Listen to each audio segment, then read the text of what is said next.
Salam Planter Indonesia. Assalamualaikum warahmatullahi wabarakatuh. Di sore hari yang berbahagia ini, izinkan The Brondol menjelaskan berkaitan dengan penyerapan unsur hara dan air. Karena bahwa ketika kita ngomongin unsur hara yang dibutuhkan tanaman kelapa sawit, maka konsumsi tertinggi unsur hara yang diserap oleh kelapa sawit adalah kalium. Kedua nitrogen, keempat adalah magnesium, ketiga magnesium, dan keempat adalah fosfor.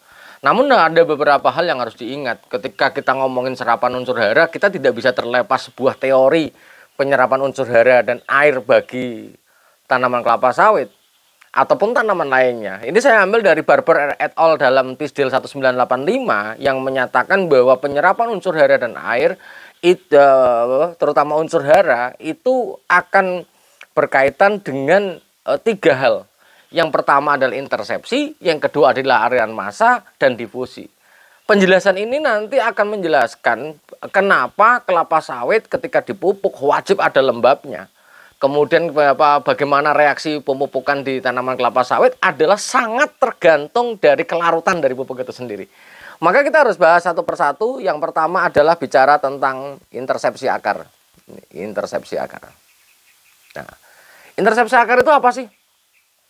Bahwa intersepsi akar adalah sebuah pergerakan akar, di mana bahwa tanaman kelapa sawit, tanaman secara umum, kelapa sawit juga dengan demikian juga, di mana bahwa penyerapan unsur hara itu adalah unsur hara itu atau ion dari yang diberikan melalui pemupukan, dia akan nempel pada ujung-ujung akar itu sendiri.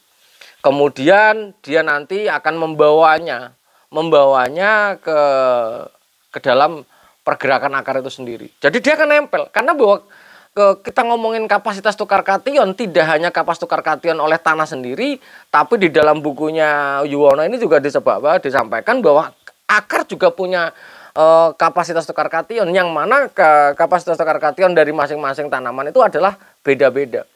Sekali lagi beda-beda. Beda-beda, sehingga ketika kita ngomongin unsur hara, penyerapan melalui intersepsi akar, karena dia akan terbawa, ionnya nempel dan terbawa, di sini adalah didominasi oleh kalsium dan magnesium. Ini dan mungkin ada yang mikronya ada zinc dan ada mangan. Hanya itu saja, sehingga yang namanya kalium, nitrogen, kemudian fosfor ketika dipupuk di benam pada titik sini, kemungkinan akar yang tertempelkan ion ini akan bergerak ke sana itu adalah sangat rendah sekali. Inilah alasannya kenapa pemupukan kelapa sawit yang ketika dibenam wajib pembenamannya adalah dengan menggunakan lebih cenderung dia memanjang, sehingga dia jangkauan unsur hara di dalam perakaran itu akan lebih panjang. Kemudian di sisi lain karena akar kelapa sawit itu adalah serabut menyebar, dan kita penting memahami itu. Serabut menyebar, jika kita benamkan hanya satu titik, akarnya yang bergerak untuk membawa ion adalah sangat sedikit sekali. Inilah yang harus kita pahami bareng-bareng. Kenapa pembenaman pupuk pada satu titik relatif tidak direkomendasikan oleh The Brondol pada khususnya. Mungkin beberapa kasus diperbolehkan, tapi kalau pengen penyerapan unsur hara oleh tanaman kelapa sawit kita cepat, maka lebih bagus jika ini tanamannya, maka kita harus menggunakan kanan, kiri, depan, belakang, yang tidak hanya satu cangkul saja, tapi dicangkur memanjang, ditebar, dan ditutup kembali oleh tanah. Kenapa? Karena itu tadi, begitu dia menjadi ion dan dia nempel pada akarnya, maka akar yang membawa ion itu relatif sedikit. Nah ini, kenapa? Karena nitrogen, fosfor, kalium, mungkin sangat sedikit kemungkinan terbawa oleh akar itu sangat sedikit, sehingga nanti akar ketemu akar nempel dan akan terjadi penyerapan adalah sangat sedikit sekali. Enggak itu. Jadi kemungkinan paling magnesium, kalsium dan sebagainya saja. Tapi kalau nitrogen, fosfor, kalium, sementara ini adalah unsur hara yang sangat dibutuhkan oleh tanaman kelapa sawit dalam jumlah banyak khususnya untuk produksi, maka pembenaman lebih bagus adalah dengan memanjang, sehingga penyerapan akan lebih optimal. Ini yang harus kita pahami. Yang pertama adalah aliran massa. Aliran massa adalah intersepsi akar adalah bahwa dia akan terbentuknya bulu akar yang menyebabkan terjadinya persinggungan antar akar ya, karena dia akarnya akan ketempel ion dan nanti ketemu akar lainnya dia akan nempel gitu. Kemudian yang kedua adalah aliran massa. Penyerapan unsur hara yang disebut dengan namanya aliran massa ini adalah sebuah penyerapan unsur hara yang dalam bentuk ion, misalnya kita kasih urea 46% nitrogen, ya akan diserap oleh tanaman kelapa sawit dalam bentuk ion nitrat NO3- atau P2O5 kadar misalnya di rock fosfat 28 P2O5 yang nanti akan menjadi H2PO4 atau HPO4, itu akan diserap oleh tanaman kelapa sawit. Yang pasti bahwa aliran massa ini adalah sebuah penyerapan unsur hara yang berlangsung bersamaan dengan penyerapan air akibat transpirasi tanaman. Artinya, ketika dia unsur haranya sudah larut ke dalam larutan tanah dan dia sudah menjadi ion dan larut dalam air yang diserap oleh tanaman langsung, ini adalah paling besar. Nitrogen 99%, fosfor bukan persen, ini perbagian ya, ini bukan persen, sorry. Nitrogen 99, fosfor 6, kalium 20, kalsium 429 dan magnesiumnya adalah 250, yang ini angkanya cukup besar di dalam penyerapan berdasarkan aliran massa. Artinya bahwa dia bisa terserap oleh akar dengan catatan dia harus larut dulu dan akan diserap bersama dengan kebutuhan air tanaman. Kenapa dia bisa terserap oleh tanaman? Karena terjadi transpirasi, penyerapan, penguapan tanaman, kebutuhan di dalam, dan dia akan terserap.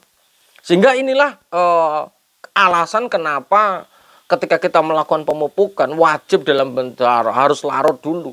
Tidak ada yang namanya tanaman kelapa sawit menyerap unsur hara dalam bentuk urea, kemudian fosfat langsung dalam bentuk TSP terserap langsung masuk ke dalam tanaman. Ini tidak ada.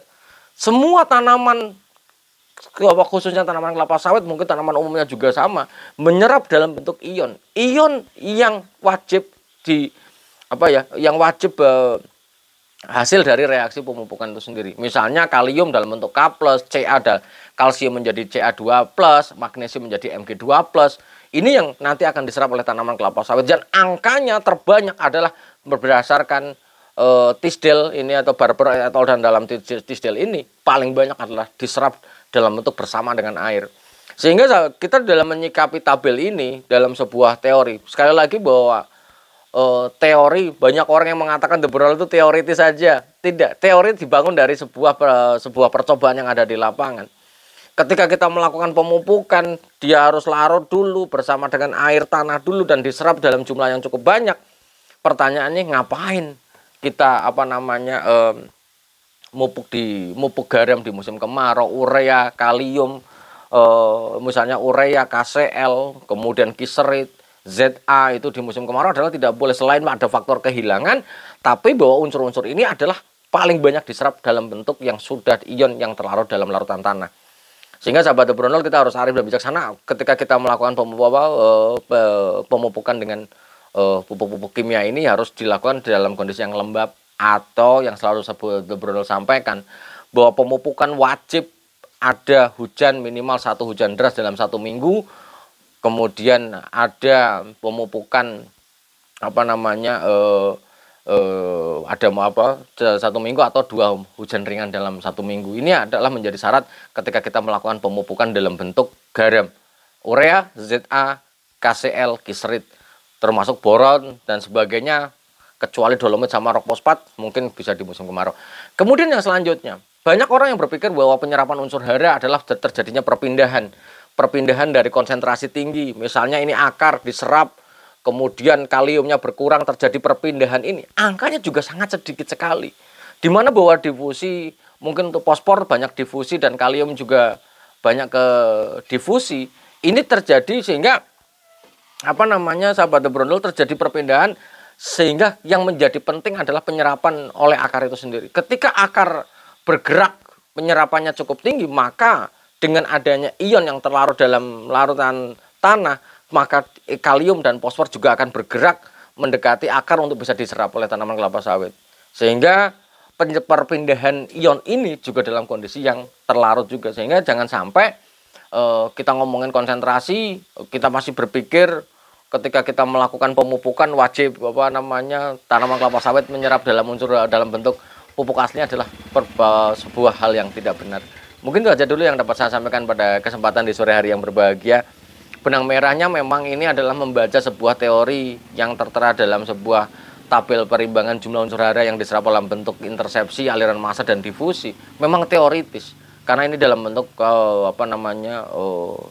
di pernyataan Barber et al. Dalam Tistil 1985. Namun benang merah yang ingin saya sampaikan pada kesempatan di sore hari yang berbahagia ini adalah bahwa penyerapan unsur hara oleh tanaman kita, khususnya kita membahas tanaman kelapa sawit, adalah yang paling dominan adalah satu aliran massa, yang kedua adalah difusi, tergantung unsur haranya. Yang keduanya tidak bisa terlepas dari konsentrasi unsur hara yang terlarut dalam larutan tanaman. Sehingga ketika kita melakukan pemupukan, ingat-ingat baik-baik bahwa tanaman kelapa sawit tidak akan menyerap unsur hara, tidak pernah menyerap dalam bentuk pupuk langsung, tapi dia harus bereaksi dalam bentuk ion yang terlarut dalam larutan tanah. Semoga bermanfaat bagi sahabat Bro dan sahabat juga saya. Semoga Allah memberikan kesehatan dan kebahagiaan tanpa syarat bagi kita, dan salam planter Indonesia. Assalamualaikum warahmatullahi wabarakatuh.